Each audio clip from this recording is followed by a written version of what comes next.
PNI के दर्शकों को मेरा आदाब। इस वक्त कोरोना ने पूरी दुनिया को उथल पुथल कर रखा है। ख़ास तौर पर जो सुपर पावर हैं वो भी घुटनों पर झुक गई हैं और उनकी समझ में नहीं आ रहा है कि क्या करें। अमेरिका के पास जो इस वक्त सुपर पावर है, पूरी दुनिया उसको सुपर पावर कहती है, अगर इसका इलाज होता तो वहाँ 5 लाख से ज़्यादा लोग इन्फेक्ट ना होते और 30,000 से ज़्यादा लोग मरते नहीं। वो इन लोगों को बचाने की हर मुमकिन कोशिश करता और बचा लेता अगर वो सुपर पावर होता और उससे बड़ी कोई सुपर पावर अगर ना होती। तो देखिए, ये तो सब मानते हैं, हिंदू भी मुसलमान भी, यहाँ तक के जो नास्तिक हैं, जो किसी एक खुदा में यकीन नहीं रखते, वो भी एक स्टेज पर जाकर ये कहने लगते हैं कि हाँ, कोई एक ताकत तो है जो पूरी कायनात को चला रही है। ऐसे में हिंदुस्तान में जो हिंदू मुस्लिम हो रहा है उस पर मुझे बहुत अफसोस, बहुत तकलीफ़ है। कुछ इलाकों में हमारे हिंदू भाइयों ने आधार कार्ड की बुनियाद पर सब्ज़ी वालों को बुलाना और निकालना शुरू कर दिया है। किसी मुसलमान का आधार कार्ड देखते हैं तो उसको मना कर देते हैं। मेरी उनसे रिक्वेस्ट है कि खुदा के लिए, भगवान के लिए ऐसा मत कीजिए, क्योंकि जो ताकत आपको खिला रही है वही ताकत हमें खिला रही है, वही ताकत उन मज़दूरों को खिला रही है। आपने देखा होगा इस वक्त पूरे हिंदुस्तान में लाखों मज़दूर परेशान हैं। वो सरकार दावा कर रही है कि उनको हम शेल्टर भी दे रहे हैं, उनको हम खाना भी दे रहे हैं, रहने की जगह दे रहे हैं, उसके बावजूद वो सड़कों पर आ रहे हैं और कह रहे हैं कि हमें हमारे घर वापस कर दीजिए। वो ऐसा क्यों कह रहे हैं और ऐसा क्यों कर रहे हैं, इस पर गौर कीजिए। ऐसे वक्त में कोरोना को हिंदू मुस्लिम मत बनाइए। मैंने पहले भी रिक्वेस्ट की थी कि हमें इससे मिलकर जंग करनी है, मिलकर फाइट करनी है। अगर हम आपस में लड़ने लगे तो हम ये जंग हार जाएंगे। देखिए, आज चीन में भी यही हो रहा है। चीन ने जहाँ से ये वायरस शुरू हुआ और जहाँ 1 लाख से कुछ कम लोग इन्फेक्ट हुए और 3,000 से कुछ ज़्यादा मौतें हुई, चीन ने इस वक्त इस पर कंट्रोल कर लिया है।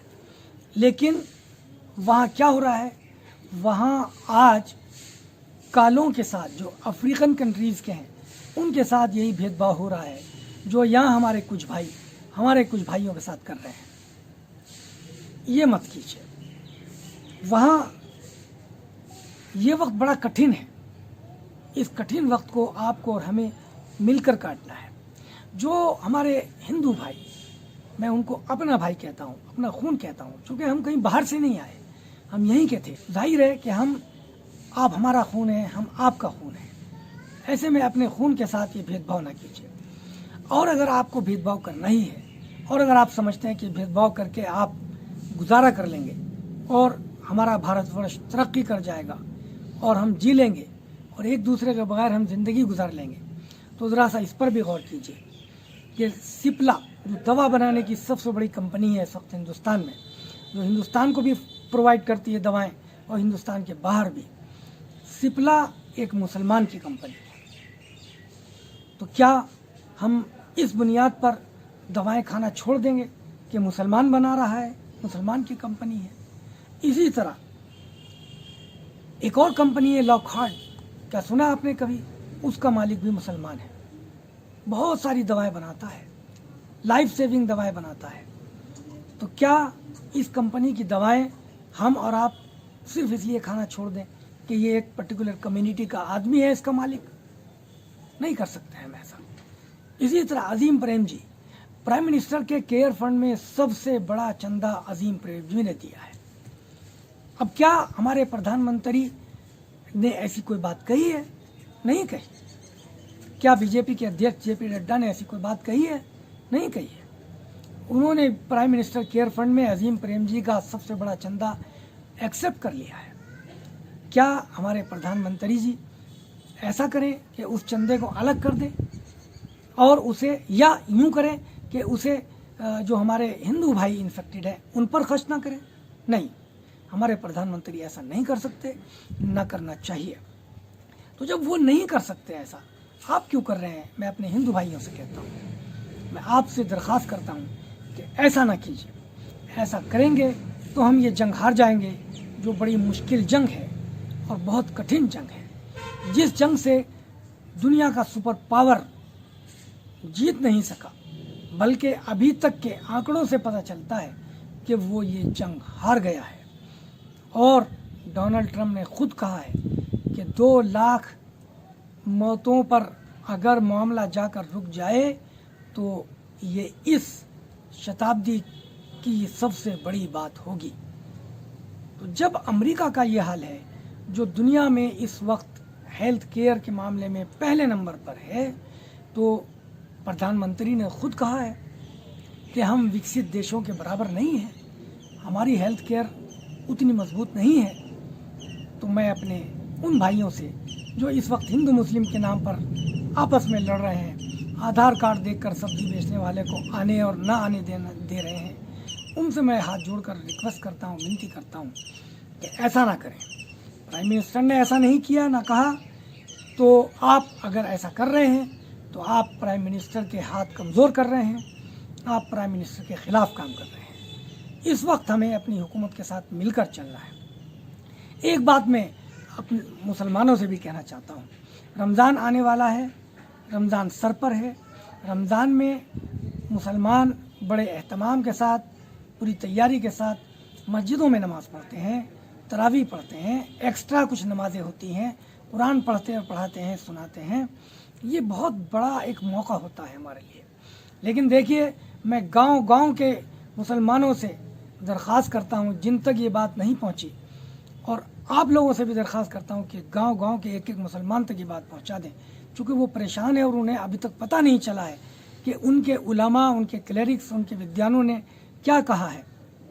जब हम जुमे तक की नमाज जो हम मस्जिद में ही पढ़ते हैं, उसको हम छोड़कर अपने घरों पर नमाज पढ़ रहे हैं, सिर्फ इसलिए कि अपने देश को एक बड़े ख़तरे से बचाना है, तो तरावी की नमाज के लिए मस्जिदों में जाने की ना ज़िद करिए, ना उसके लिए फतवा मांगिए, बल्कि उलमा ने कह दिया है कि अपने अपने घरों में पढ़िए।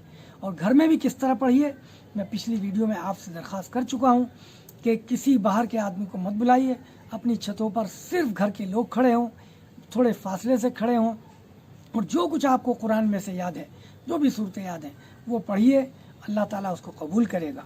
आइए इस मौके पर, रमज़ान के मौके पर, हम हाथ उठा के दुआ करते हैं, रो रो कर दुआ करते हैं कि अल्लाह और जो भी सबसे बड़ी ताकत है, जिसके नज़दीक जो भी है, भगवान है, ईश्वर है, वो सबसे बड़ी ताकत है और एक ही ताकत है, और वो तमाम बड़ी ताकतों की ताकत है, जिसके सामने सारी ताकतें मजबूर और बेकस हैं। उससे रो रो कर दुआ करते हैं कि हमारे भारत देश को इस बड़े ख़तरे से वो जल्द से जल्द बचाए, रमज़ान की बरकत से इस ख़तरे को मिटा दे, नेस्तो नाबूद कर दे, और हमारी सरकार जो कोशिश कर रही है इसको मिटाने की, उसमें उसे कामयाबी दे। आइए दुआ करते हैं कि हिंदू और मुसलमान, सिख और ईसाई सब मिलकर ईद की खुशियाँ मनाएंगे। मुझे उम्मीद है कि ईद के मौके पर हमें खुशी देखने को मिलेगी, लेकिन ये जब ही होगा जब हमारे हिंदू भाई कमज़ोर मुसलमानों को गले लगाएंगे और हमारे मुसलमान भाई कमज़ोर हिंदुओं को गले लगाएंगे। और मैं देख रहा हूँ कि ये हो रहा है, पूरे मुल्क में ये हो रहा है। हिंदू भाई मुसलमानों की मदद कर रहे हैं, मुसलमान हिंदुओं की मदद कर रहे हैं, लेकिन ये जो इक्का दुक्का छोटे छोटे वाक़यात होते हैं, ये नहीं होने चाहिए। एक बात मैं और कहना चाहता हूँ, मुरादाबाद में जो कुछ हुआ, मैं उसकी डिटेल में नहीं जाऊँगा कि किस वजह से हुआ, लेकिन एक बात ज़रूर है कि हमारी पुलिस ने और कुछ पुलिस वालों ने, सब ने नहीं, एक ऐसी छवि बना दी है, कोरोना के ख़िलाफ़ जंग को एक पर्टिकुलर कम्युनिटी के ख़िलाफ़ जंग में तब्दील कर दिया है। जब आप जाते हैं किसी को लेने के लिए कि आओ अपना टेस्ट कराओ, तो आप उसको ऐसा बना देते हैं जैसे आपने किसी बहुत बड़े ख़तरनाक डाकू को पकड़ा है या किसी एक्सट्रीमिस्ट को पकड़ा है। उससे वो डरते हैं। खौफ और दहशत का माहौल इसीलिए पैदा हुआ है। मैं पुलिस भाइयों से दरख्वास्त करूँगा, पुलिस वालों से, ऐसा ना करें, बल्कि देश को ख़तरे से बचाना है। तो आपको अगर ऐसी सिचुएशन भी आती है, कोई अगर आपसे ये कह रहा है कि ये आदमी छुपा हुआ है और ये सामने नहीं आया, लेकिन अब आप उस तक पहुंच गए हैं, तो अब आप ये वाला रोल प्ले मत करिए कि वो छुपा हुआ था। आप उसको सज़ा मत दीजिए, आप उसको पहले चेक कराइए। लड़ हम बाद में लेंगे, पहले अपने ख़तरे, इस बड़े ख़तरे से अपने देश को बचाना है। खुदा हाफिज़।